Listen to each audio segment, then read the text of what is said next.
নমস্কার বন্ধুরা, আজকে করছি বিয়েবাড়ির মতো ঝুরি আলু ভাজা।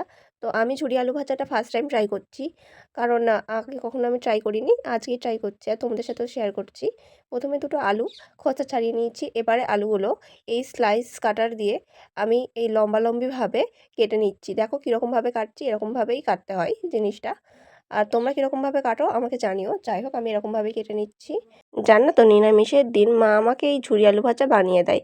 মুগের ডাল, এই ঝুরি আলু ভাজা আর ভাত আমার খুবই খেতে ভালো লাগে। তোমাদের খেতে ভালো লাগে নাকি আমাকে একটু জানিও। যাই হোক, আলুগুলোকে আমি ভালোভাবে 3বার করে জল পাল্টে পাল্টে ধুয়ে নিচ্ছি।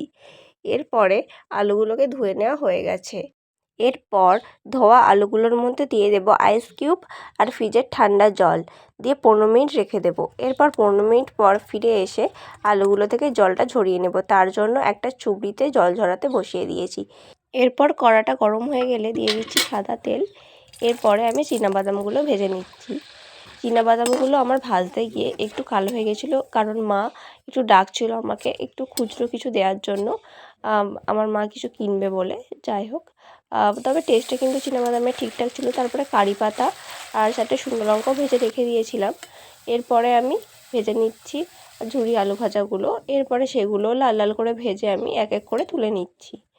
তারপরে আমার ঝুরি আলু ভাজা একদম রেডি হয়ে গেছে। এরপরে একটু বিট নুন দিয়ে জাস্ট মাখিয়ে দিচ্ছি। এখানে বাদামগুলো একটু কালো কালো লাগছিলো, বাট খেতে কিন্তু ঠিকঠাকই ছিল। ফাটাফাটি।